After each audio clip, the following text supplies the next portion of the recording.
저는 카이스트에서 로봇과 생체과학을 전공했고요. 지금은 애트리에서 인공지능 로봇과 관련된 연구를 하고 있습니다. 알렉산더 테크닉은 1기 교사로서 졸업을 했었고요. 아까 권영대 선생님께서 이야기하셨던 것 중에 태우권과 형이권과 팔기장이 내가 살 권이라고 이야기하셨는데, 그 중에 태우권과 형이권을 한 20년 정도 수행을 했었습니다.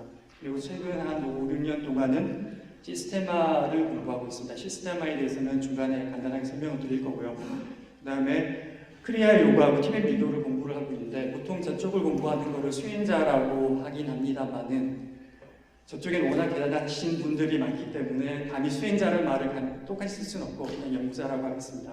보시면 굉장히 여러 가지가 있는 것 같지만 사실상은 몸과 마음이 무엇인지, 내가 누구인지에 대한 공부를 하는 그런 과정이라고 생각하시면 되겠습니다. 이번이 5번째 발표인데, 이번 발표는 중추조절에서 사물양심까지입니다. 중추조절은 아까 최영욱 선생님께서 자세하게 설명을 해주셨는데 다시 한번 리뷰를 하고 사물양심은 중간에 설명을 드리겠습니다. 저 사진이 FM 알렉산더 사진이고요. 그다음 위에 서 있는 소녀가 제가 알기로는 주디 선생님이라고 알고 있는데 확실하게 검증 못했습니다만 제가 제일 좋아하는 사진 중에 하나입니다. 한번 상상을 해보십시오. 그러니까 지금 저 나이 또래 우리 학생들은 무슨 공부를 어떻게 어디에서 하고 있는지를 생각해 보시면 저런 환경에서 저런 것들을 배우고 있다는 게 얼마나 큰 차이가 있는지를 아마 아시게 될 겁니다. 그러니까 학교에 앉아서 책상에 하루 종일 쭈그리고 앉아서 머릿속에 지식을 쑤셔 넣는 공부를 하는 사람들과 저런 곳에서 저런 공부를 하는 사람들이 어떤 인생이 달라질지 한번 상상해 보시면 되겠습니다. 항상 저 사진을 보면서 저는 저때 FM 알렉산더가 저분께 뭐를 가르치고 계셨을까를 항상 상상을 하고 갑니다.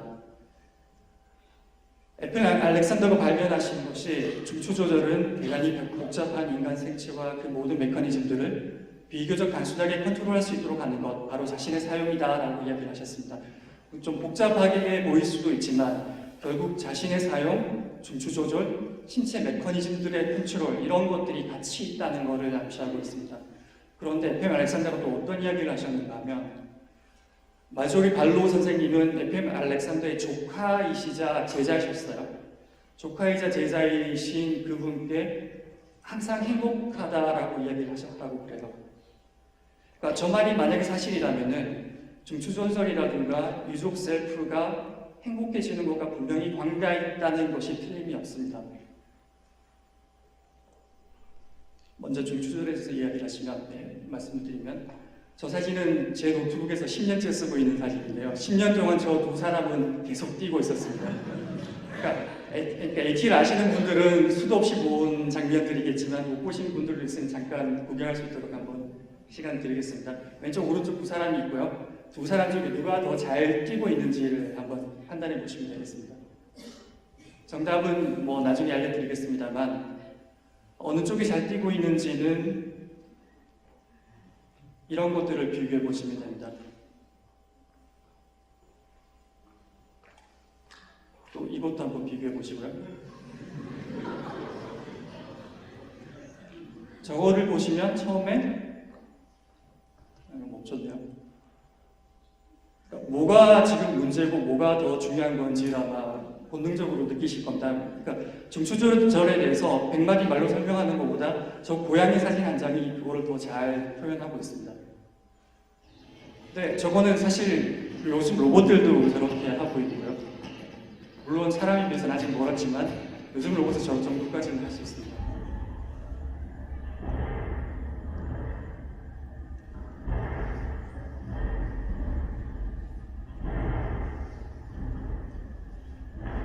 결국 여러 번 나온 그림이긴 합니다만은 중추조절을 상징적으로 나타내는 그림이라고 할 수 있습니다. 여기 보시면 초록색이 중추조절이 잘 되고 있는 상태고 왼쪽에 빨간색, 왼쪽이 중추조절이 제대로 되고 있지 않은 상태라고 할 수 있습니다. 그런데 저 그림 자체가 중추조절은 아니고요. 저거는 중추조절의 결과로서 일어나는 현상을 상징적으로 표현하는 그림일 뿐입니다. 그렇기 때문에 이 그림이 중추조절이라고 이퀄이라고 생각하시면 안 됩니다. 근데 보시면은 여러 가지 활동들을 하고 있는데요. 저 활동들의 공통점이 뭔가 하면 지구와 몸과 환경 간의 조화로운 작용을 하고 있다는 겁니다. 그 조화로운 작용은 자유롭고 아름답고 즐거운 행위인 거죠. 보시면은 이 스노보드 선수가 이렇게 타고 있는데 이 스노보드 선수는 이 눈밭이라는 환경에서 이 스노보드가 이런 각도로 올 때 자기 몸과 마음이 이런 상태로 균형을 잡고 있는 그런 상태가 되는 거죠. 중추 조절을 걸걸해서 우리는 아름답고 자유롭고 즐거운 행위들을 할 수 있게 되는 겁니다. 근데 균형에 있어서 또 빼놓을 수 없는 게 무술을 하시는 분들이고요. 그 중에서도 특히 유도를 하시는 분들은 그 균형에 있어서의 달인입니다. 이거는 미푼의 10단이신데요. 키가 159cm라고 하세요. 여기 쭉 늘어선 제자들이 5, 6단쯤 되는 쟁쟁한 분들이시고요. 나이도 많으시고 159cm밖에 안 되시는 분이 저런 덩치 큰 젊은 제자들을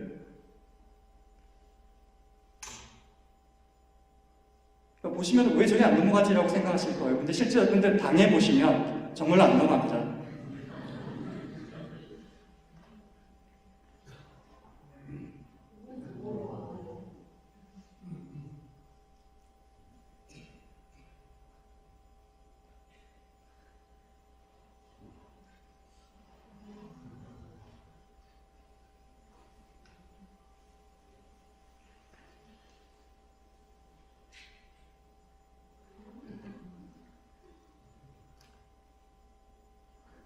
저런 미푼의 10단한테 사람들이 어떻게 하면 저렇게 할 수 있는지에 대해서 물었습니다. 그랬더니 미푼의 10단이 이렇게 대답하셨어요. 유도의 핵심이 뭐냐? 근데 오이가 뭐냐라고 질문하셨어요. 그래서 10단이 이야기하셨는데 내용은 이겁니다. 유도의 근본은 그와 같다. 倒れた道がない。いくら天神とはずにも、中心を失うことがない。つまり、中は絶対に倒れないものであります。これは中の動きに無理がなく、常に中心を保ち、無限の進化を生むからであります。 유도의 근본은 그와 같다. 그것은 어떠한 경우에도 중심을 잃지 않고 무한한 변화를 낳는다라고 한마디로 이렇게 이야기를 하셨어요. 그런데 잘 생각을 해보시면 아까 중추 조절이 이런 그림으로 상징될 수 있다고 말씀드렸지 않습니까? 그런데 공하고 이거 두 개 사이에 뭔가 좀 안 맞는 것 같은 느낌이 혹시 들지 않으세요? 둘 다, 그러니까 에펜 알렉산더도 달인이시고 미푼의 10단도 달인이신데 두 분이 저런 이야기를 하셨는데 두 개 사이에 어떤 차이가 있고 어떤 점들이 공통점이 있을까요? 대답을 말씀드리면 에펜 알렉산더가 이렇게 이야기를 하셨어요. 바른 자세 같은 것은 없다. 하지만 바른 방향성은 있다라고 이렇게 이야기를 하셨어요. 그러니까 보통 만약에 중추 조절 이런 거라고 이야기를 하면 어떤 저런 바른 자세를 상상하시기 쉽습니다. 이렇게 똑바로 서 있는 이런 자세. 그렇지만 저게 바른 자세가 그러니까 중추 조절이 아니라는 거예요. 그러니까 아까 이 공과 이 자세 차이를 예를 비유적으로 설명을 드리면 무중력 상태에 어떤 공이 있다고 생각해 보세요. 무중력 상태에 있는 공하고 바닥에 튕기는 공하고 그 두 공 사이의 차이점이 어떤 게 있을까요? 그 둘 사이에 이 둘 사이를 연결시키는 해답이 있습니다. 네, 각자 생각해 보시면 되겠습니다. 그래서 여기서 바른 방향이라는 거는 생명력이 활동하고 흐르는 그거를 그 방향이라고 이야기를 합니다. 또, 그러니까 저 미푼의 10단은 돌아가셨고 아까 시스템을 말씀드렸는데 지금 생존해 계시는 또 우수가 한 분 계세요. 지금 저분이 마스터 쓰고 두 팔로 한 팔을 꺾으려고 하고 있는 겁니다.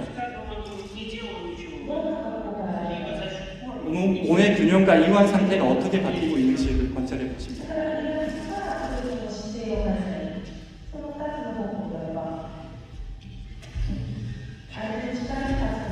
저렇게 쉽게 넘어가니까 저분이 아무것도 아닌 것처럼 보이지만 제가 저분하고 연습을 해본 적이 있는데 제가 저분한테 저렇게 당했어요. То есть каждый он не делал ничего, либо за счет формы, вниз вверх, либо за счет ослабления сил.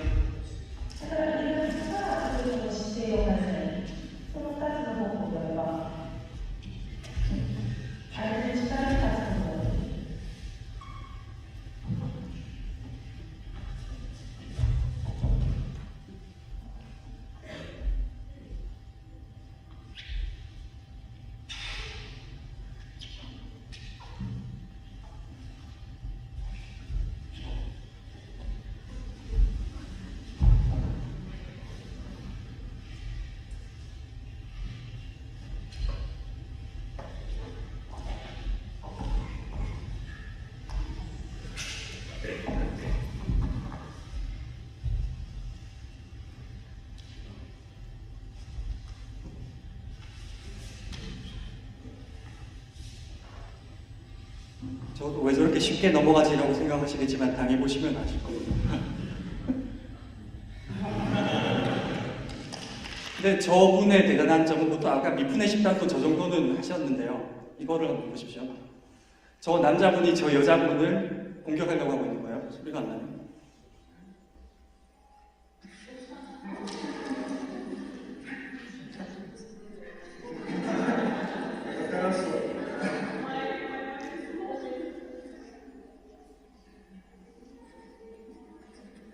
다리를 순간적으로 어떻게 분리시키는지, 척추의 균형을 어떻게 유지시키는지 한번 보세요.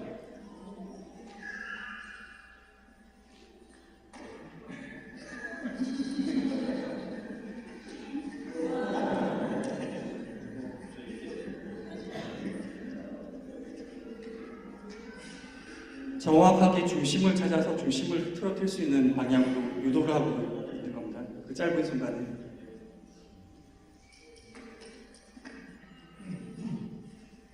만약에 저 여자분이 저 남자분을 힘으로 어떻게 제압하려고 했다면 전혀 먹히지 않았을 겁니다.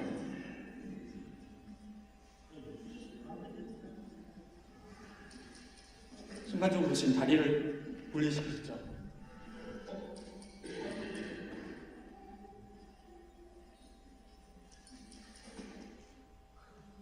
저렇게 부드럽기만 하신 것 같지만 이걸 한번 보십시오. 저 뒤에 서 계신 분이 맞으세요? 그러니까 자세히 보시면 저 짧은 바지를 입은 사람은 충격이 분산되는 데 비해서 저 마스터가 때리는 거는 송곳처럼 꽂혀서 들어간다는 걸 아마 보실 수 있으실 거예요. 다 분산돼서 튕겨져 나오지 않습니까? 내부로 충격이 들어가는 거죠.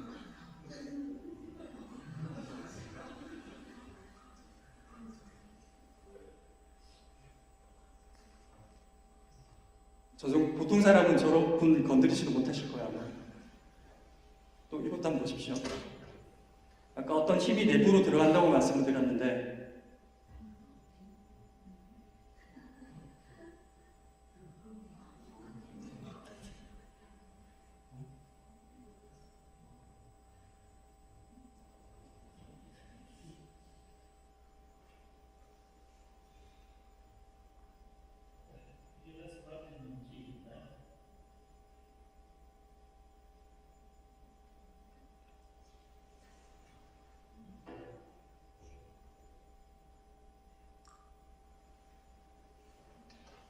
저도 저런 상태를 몇 번 당해본 경험이 있습니다만 저런 상태 어떤 느낌이 드는가 하면 마치 아주 편안한 가위 눌린 상태하고 비슷한 느낌입니다.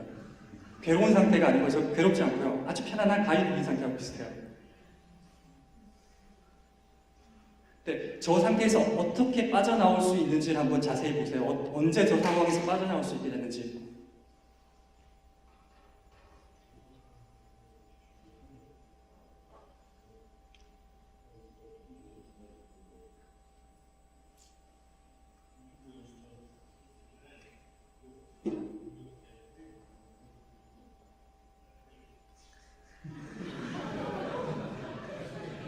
지금 빠져나올 때 잘 보십시오. 지금 하고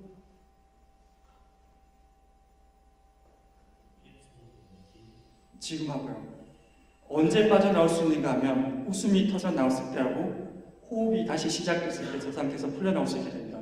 그러니까 저 웃음과 호흡이 어떤 상태를 바꾸는 역할을 하게 되는 겁니다. 그건 뒤에도 말씀드리겠습니다만 저분이 미카엘 얇크 마스터라고 하시는 분인데 저분이 주장하시는 거는 다양한 상황에서 호흡과 자세와 움직임과 이완을 통해서 자기 자신을 이해하라라고 이야기를 했습니다.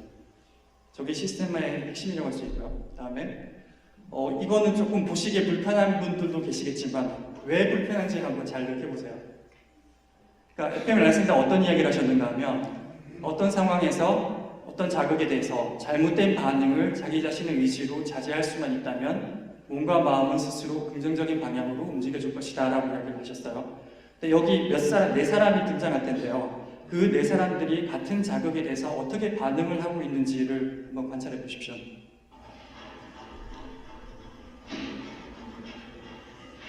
저분도 마스터십니까? 건강이 아주 좋아. 이렇게 때리고 있죠.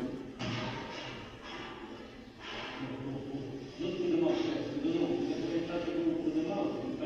숨 쉬지 말라고 합니다. 근데 두 번째 사람입니다.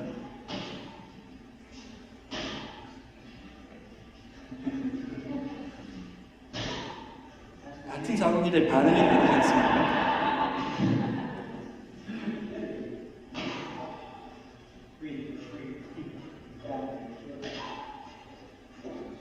세 번째 사람입니다.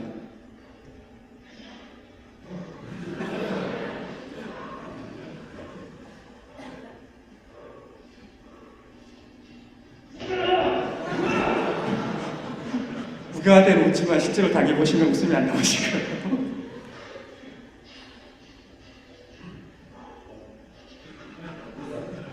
진짜 세게 때릴 거야. 이건 맞으면 끝장난다 뭐 이러고 때리고 있어요.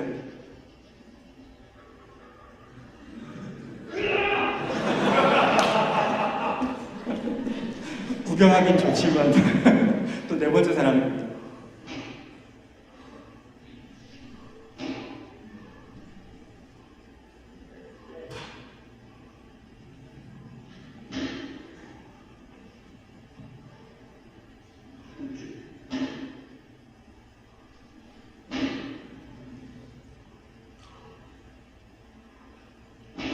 진짜 세게 때리신 거예요?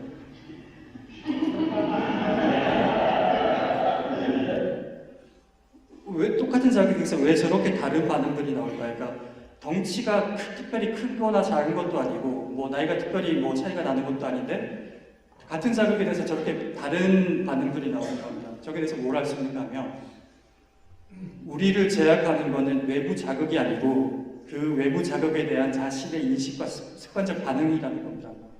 네 사람이 똑같은 자극을 받았는데도 불구하고 그 자극에 대해서 반응들이 각각 다 다른 거죠. 보시면 저도 저렇게 이렇게 많이 늙으셨죠. 저 때는 예전 사진에서 굉장히 젊으셨을 때고 지금 많이 젊으셨습니다. 저도 당하고 있고요. 자, 이거는 또 한번 보시면 달실인이라고 하는 보신 분도 계시겠습니다만 볼륨 좀 올려주세요. Wait, you're gonna see? Oh boy. 복파승에도 가는 거죠.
그게 저 소녀가 2년 연습해서 저 경지에 이르렀다고 합니다. 세상에 정말 천재들이 있는 것 같아요. 네, 보시면 저거는 지금 손 인형을 들고 복화술로 이야기를 한 거지만 저렇게 손가락 그림자로 하시는 예술가분들도 있고 저렇게 마리오넷 인형 하시는 예술가분들도 계십니다. 근데 아까 이게 중추조자를 상징하는 그림이라고 말씀드렸잖아요. 여기서 질문이 있습니다. 뭔가 하면 저 빨간 화살표를 누가 잡고 있을까요?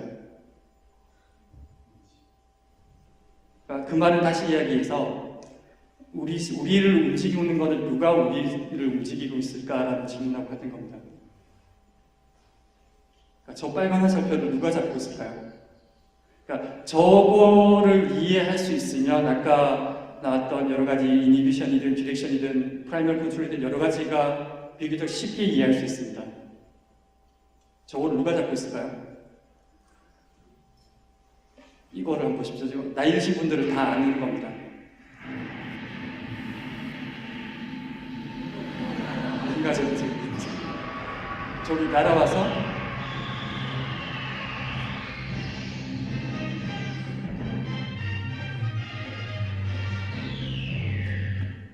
이렇게 머리에 조종사가 탑승하지 않습니까? 저렇게. 근데 저게 굉장히 저는 참신한 아이디어라고 생각했었는데 사실 저게 굉장히 오래된 아이디어입니다. 이게 무슨 말인가 하면 여기 다들 한번 들어보셨을 겁니다. 관세음보살이라고.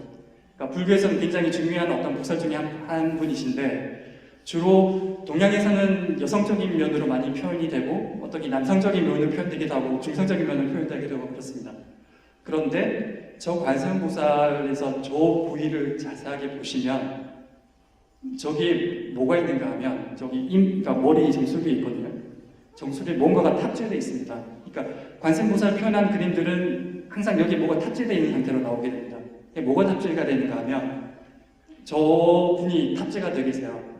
저분이 뭔가 하면 아미타불이라고 하는 건데 한 번씩 들어보셨을 나무 아미타불 관세음보살에서 그 주인공들이 저 아미타불과 관세음보살이세요. 그러니까 이거는 종교적인 이야기라기보다 그냥 문화적 이야기를 들으셔도 되겠습니다. 근데 아미타불은 그냥 그 발음 그대로 표현한 게 아미타불이고요. 그 아미타불을 의미로 번역하게 되면 무량광불, 무량수불로 보통 두 가지 의미로 번역을 합니다. 그래서 무량광불이라는 건 뭔가 하면 무량한, 그러니까 무한의 빛이라는 뜻이고요. 무량수불은 무한의 생명이라는 뜻입니다.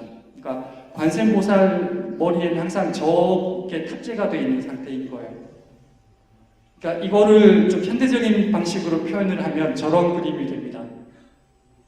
그러니까 사스라나 아시는 분 계시겠지만 사쿠라인 어떤 빛으로 형상이 될 수 있는 거고요.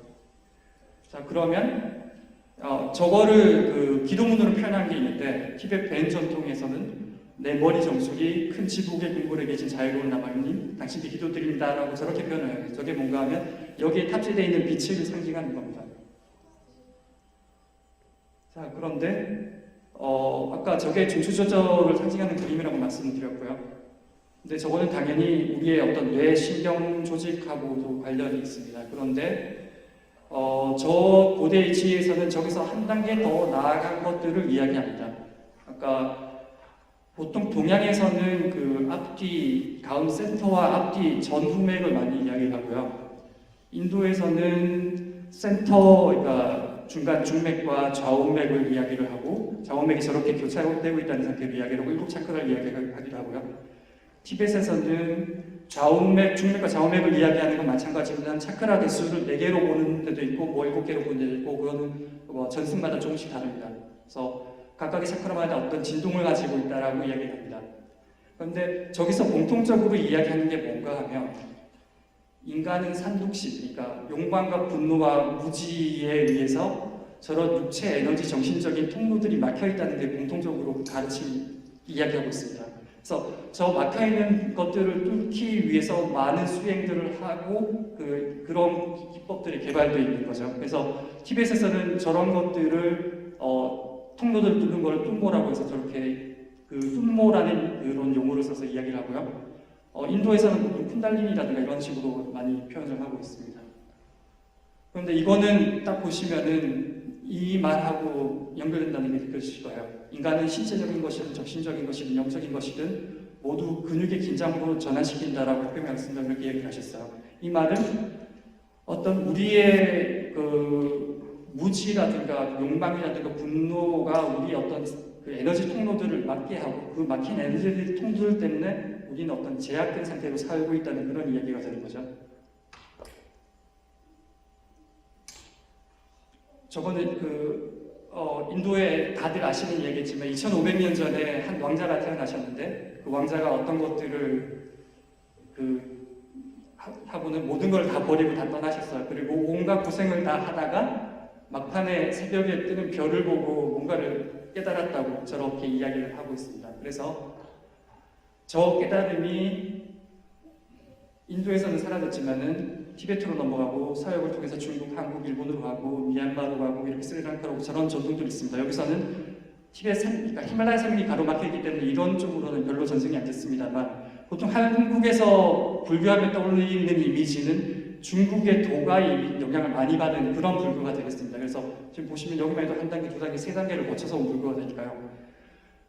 그리고 또 여기 보시면 다들 보시기 서유기라고 있잖아요. 서유기에서는 삼장법사가 접하기에 사오정 손오공을 데리고 서역으로 경전을 찾아서 떠난다라는 게 주된 줄거리가 되겠습니다. 그 과정은 서역을 향해서 경을 찾아 떠나가는 그런 여정이라고 보통 이야기하고 있지만 사실은 저거는 어떤 고도의 비유적인 상징적인 표현 이야기라고 얘기합니다. 저기서 어떤 것이 상징적인가 하면 삼장법자는 우리의 정신을 의미를 하고요. 저 하얀 말은 우리의 육체를 비유합니다. 그리고 손오공과 사오정과 접하기에는 인간의 탐욕과 무지와 그러니까 탐진치를 의미하니까 보통 이야기를 보면 손오공은 굉장히 화를 잘 내거든요. 손오공은 화를 대표하는 거고 접하기에는 탐욕, 사오정은 무지를 이렇게 삼독심을 대표하는 저런 삼독심을 데리고 인간의 정신이 인간의 육체와 함께 어떤 것들 향해 떠나가는 그런 여정을 상징적으로 표현한 게 서유기가 되겠습니다.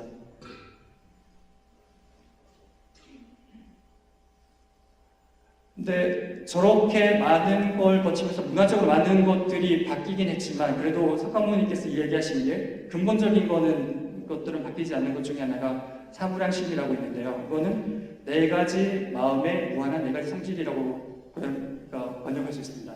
이거는 뭐가 있는가 하면 자비, 희사 네 가지인데요. 보통 불교하면 자비를 강조하지만 사실은 자비만 있는 게 아니고 자비, 희사 네 가지를 같이 이야기해야 됩니다. 그러니까 자비라는 것은 사랑과 연민 동정이고요. 희는 기쁨, 사는 평등심이라고 번역할 수도 있고 평정심이라고 번역할 수도 있고 평화라고 번역할 수도 있습니다. 아까 포이즈라고 이야기했지만 그 포이즈와 연결되는 것이 평정심입니다.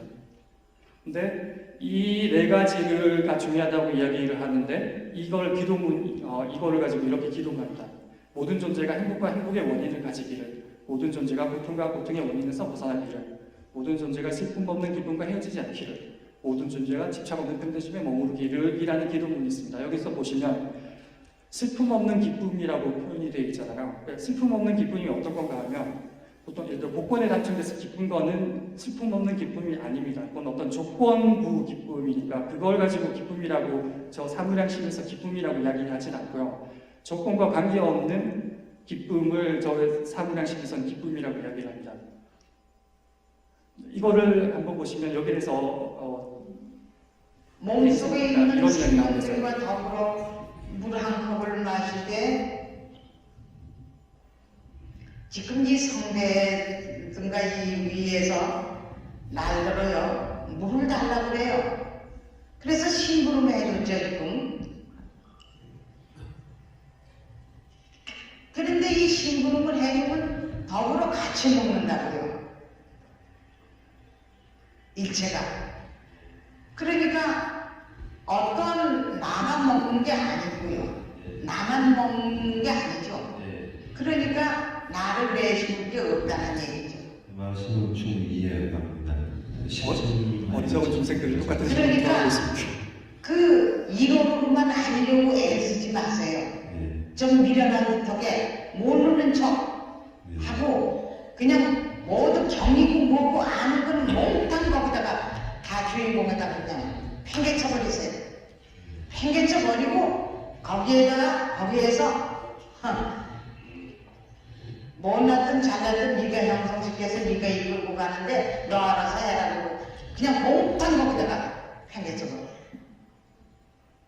예, 그리고 그렇게 함으로써 과거 참 자기와 현재 자기와 상봉이 돼요.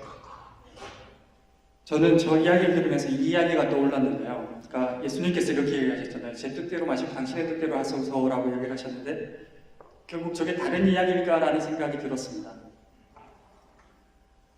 레스터 레븐슨이라는 분이 이런 이야기를 하셨는데 한계없는 기쁨과 자유가 우리 본연의 상태이다 라고 이렇게 이야기를 하세요. 그런데 그것은 내가 행위자가 아니라는 느낌, 자신을 놓아보내어 일이 스스로 일어나게 한다는 느낌이다 라고 이렇게 이야기를 하셨어요. 근데 이거를 보면 또 FM 알렉산더의 이야기가 생각납니다.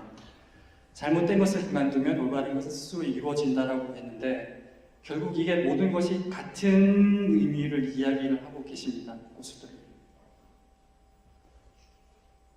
근데 창세기에 보면은 흙으로 사람을 빚으시고 코에 숨을 불어넣으시니라는 구절이 있습니다만 그러니까 종교와 관계없이 저는 저거를 봤을 때 좀 궁금한 점이 있었습니다. 그러니까 그러면 신께서 직접 숨을 불어넣어 준 거는 아담밖에 없는 건가? 지금 살아있는 우리들은 그게 해당이 안 되는 건가라는 그런 궁금증을 가진 적이 있는데요. 여기에 대해서 조금 더 구체적으로 표현된 게 호포노포노 기도문 중 이런 게 있습니다. 나는 생명을 양육하는 수별이라는 이런 구절이 있습니다. 그러니까 저 창세기에 나오는 저 구절은 아담한테만 해당되는 게 아니고 지금 살아있는 우리들한테도 항상 해당되고 있는 이야기인 겁니다. 네, 보통 사주명리학에서는 인간의 운명은 태어나서 첫 호흡을 하는 순간에 결정된다라고 얘기를 하잖아요. 그런데 이렇게 생각해 보면 어떨까요? 만약에 매 순간 새롭게 숨 쉴 수 있다면 그러면 운명은 언제 결정되는 건가 하면 과거에 어떤 태어난 날 결정되는 게 아니고 매 순간 운명이 바뀔 수 있다는 가능성을 우리에게는 알 수 있는 겁니다. 그래서 석가모니 이것도 석가모니 이야기인데 사람의 수명은 한 호흡 사이라고 이야기를 하죠.